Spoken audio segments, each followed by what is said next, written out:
मंजू वर्मा, सहआचार्य, राजकीय कला महाविद्यालय सीकर। आज के अपने व्याख्यान का विषय है फ्रांस की राज्य क्रांति। इसके अंतर्गत टॉपिक चल रहा था नई विधानसभा। नई विधानसभा के अनुसार नए निर्वाचन हुए और 1 अक्टूबर 1791 को नई विधानसभा का अधिवेशन शुरू हुआ।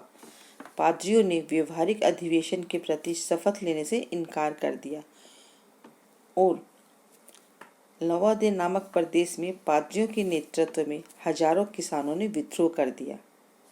विधानसभा ने पाद्रियों के विरुद्ध एक आज्ञापत्ति निकाली, परंतु लुई ने संविधान द्वारा प्राप्त अपने विशेषाधिकारों का प्रयोग करते हुए इस आज्ञापत्ति को रद्द कर दिया। इससे लुई जनता में बदनाम हो गया। नेक्स्ट है जैकोबिन क्लब। इस समय फ्रांस घरेलू राजनीति में कुछ नए तत्व उठ खड़े हुए, कुछ राजनीतिक गोष्ठियां उठ खड़ी हुई और वे विधानसभा तक से प्रतिस्पर्धा करने लगी। इसमें जैकोबी और कार्देलिए क्लब अधिक विख्यात हो गए।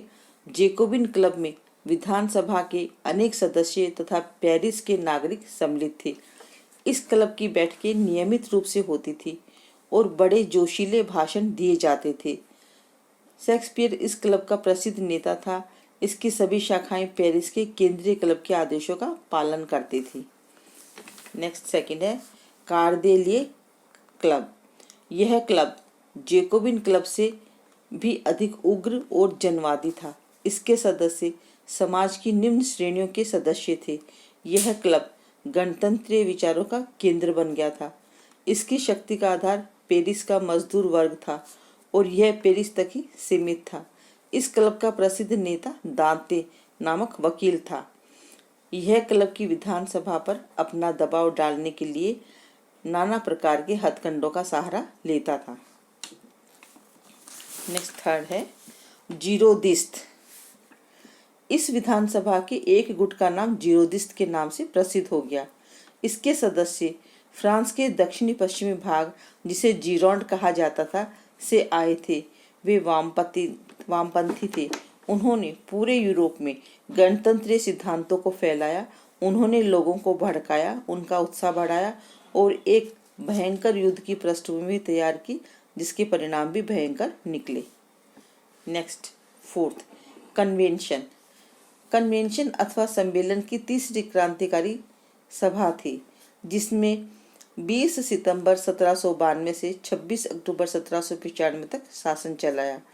इसने अपने शासनकाल में देश में एक गणराज्य स्थापित किए, एक स्थायी सरकार का संगठन किया, देश की स्वतंत्रता की रक्षा की, परंतु उसके शासनकाल में अत्याचारों और निर्दयता का ऐसा अमानवीय दौर भी चला, जिससे गणतंत्र की सफलताओं पर काला धब्बा लग गया।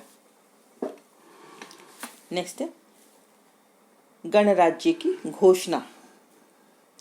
21 सितंबर 1792 को कन्वेंशन ने एक प्रस्ताव पास किया।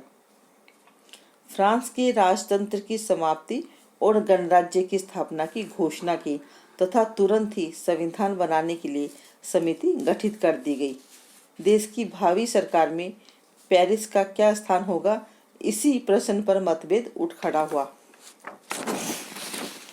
जीरोदिस्त दल का समझाना। जीरोदिस्त दल सितंबर हत्याकांड के लिए उत्तरदायी लोगों को सजा दिलवाना चाहता था। सितंबर हत्याकांड के लिए जैकोबिन नेता मारा को उत्तरदायी ठहराया। जीरोदिस्त ने कन्वेंशन में प्रस्ताव पास करके मारा को क्रांति अधिकरण के सामने भिजवा दिया, परंतु अधिकरण ने मारा को मुक्त कर दिया। अब पेरिस की कम्यून ने जीरोदिस्त के विरुद्ध कार्यवाही की। उसकी विशाल भीड़ ने कन्वेंशन भवन को घेर लिया और मांग की कि जीरोदिस्त नेताओं को निकाल दिया जाए। असहाय और विवश कन्वेंशन को जीरोदिस्त नेताओं की गिरफ्तारी का प्रस्ताव पास करना पड़ा, जिसका परिणाम यह रहा कि फ्रांस के जिलों के लोगों ने सरकार के विरुद्ध हथियार उठा लिए। इस प्रकार यह गृह युद्ध का कार्यक्षेत्र व्यापक हो गया। 1793 का संविधान। गृह युद्ध से कन्वेंशन परेशानी में पड़ गया। उस पर पेरिस की कम्यून का प्रभाव कायम हो चुका था, परंतु फ्रांस के प्रांतों को ये दिखाने के लिए कि उस पर कम्यून का कोई प्रभाव नहीं है, उसने जल्दी से एक नया संविधान बना डाला जो 1793 के संविधान के नाम से प्रसिद्ध हुआ। नए संविधान में सार्वभौम मताधिकार की व्यवस्था की गई तथा शासन के विकेंद्रीकरण को और अधिक बढ़ावा दिया गया। व्यवस्थापिका की अवधि केवल 1 वर्ष रखी गई और व्यवस्थापिका द्वारा पारित प्रत्येक कानून को जनमत के सामने रखने और जनमत की स्वीकृति के बाद लागू करने का प्रावधान रखा गया। नेक्स्ट है क्रांति का यूरोप पर प्रभाव, यानी जब फ्रांस को जुकाम होता है तो सारा यूरोप छींकता है। इस क्रांति ने सभी अर्थों में मध्ययुगीन व्यवस्था का अंत करके आधुनिक युग का सूत्रपात किया। इतिहासकार हेजन ने लिखा है, फ्रांस की क्रांति ने राज्य के संबंध में एक नई धारणा को जन्म दिया, राजनीतिक तथा समाज के विषय में नए सिद्धांत प्रतिपादित किए, जीवन का एक नया दृष्टिकोण सामने रखा और एक नई आशा तथा विश्वास उत्पन्न किया। इन चीज़ों से बहुसंख्यक जनता की कल्पना और विचार प्रचलित हुए, उनमें एक अद्वितीय उत्साह का संचार हुआ तथा असीम आशाओं ने उन्हें अनुप्राणित किया। डेंगिस ने 1917 की रूसी क्रांति के सर्व और कुछ अंशों में उसके बाद भी इस क्रांति ने संसार की अधिकांश महत्वपूर्ण ऐतिहासिक घटनाओं को प्रभावित किया। नेक्स्ट है क्रांति के मुख्य परिणाम।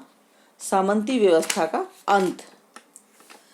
मध्यकालीन समाज की सामंती व्यवस्था का अंत करना फ्रांसीसी क्रांति का मुख्य उद्देश्य और देन थी। आर्थिक शोषण इसकी चारित्रिक विशेषता थी। इसके अंतर्गत सामान्य व्यक्ति का कुछ भी महत्व नहीं था। फ्रांस की क्रांति ने इस अपमानजनक व्यवस्था का अंत कर दिया। उसने समानता के सिद्धांत का प्रतिपादन किया और धीरे धीरे सामंती व्यवस्था का अंत कर दिया। दूसरा, धर्मनिरपेक्ष राज्य का उदय। धर्म के क्षेत्र में उदारता और बाद में सहिष्णुता लाना इस क्रांति की एक अन्य महत्वपूर्ण देन थी। मध्यकालीन शासकों का प्रयास था कि उनके राज्य के सभी निवासी केवल उसी धर्म को माने जिसमें राजा का विश्वास हो। कृति ने धर्मनिरपेक्ष राज्य की स्थापना का मार्ग प्रशस्त करके मानवता को उजागर किया। नेक्स्ट है राष्ट्रीयता का विकास। नागरिकों के हृदय में अपने देश की सुरक्षा के लिए राष्ट्रीयता की यह भावना केवल फ्रांस तक ही सीमित नहीं रही। जैसे जैसे क्रांति का विस्तार होता गया, वैसे वैसे यूरोप के अन्य देशों में भी इस भावना से प्रभावित व प्रेरित होने लगे। नेक्स्ट है राजनीतिक देन। क्रांति के राजाओं ने प्रभुसत्ता के सिद्धांत का प्रतिपादन किया। शासन की बागडोर केवल एक व्यक्ति के हाथों में न रहकर संप्रभुता केवल राजा में केंद्रित होकर राज्य की जनता के हाथों में हो। इस क्रांति ने इसे प्रमाणित कर दिया। नेक्स्ट है व्यक्ति की महत्ता। नेक्स्ट है समाजवाद का प्रारंभ। फ्रांस की क्रांति ने साम्राज्यवादी व्यवस्था का मार्ग भी प्रशस्त किया। उसने अमीरों और निर्धनों के न्याय के सम्मुख समानता प्रदान की, सभी के लिए समान कानूनों की व्यवस्था की। नेक्स्ट है स्वतंत्रता, समानता एवं बंधुत्व। स्वतंत्रता मनुष्य का जन्मसिद्ध अधिकार है, मान लिया गया। राजनीतिक, आर्थिक, सामाजिक तथा धार्मिक दृष्टि से प्रत्येक नागरिक को पूर्ण स्वतंत्रता का अधिकार दिया गया। जीवन के सभी दृष्टिकोणों से मानव को समानता के समान अधिकार दिए गए। परस्पर प्रेम, सहयोग एवं सहानुभूति ही बंधुत्व है और इसी का विकास क्रांति का मुख्य ध्येय रहा है। इन्हीं के आधार पर आने वाले संसार के लोकतंत्र की नींव मजबूत हो गई। रैमजी मैकडॉनल्ड ने लिखा है, यह एक विश्व क्रांति थी जो मई 1779 ईस्वी में हुई, न कि केवल फ्रांसीसी क्रांति। आज का व्याख्यान यही खत्म होता है। नेक्स्ट अगले व्याख्यान में बताया जाएगा।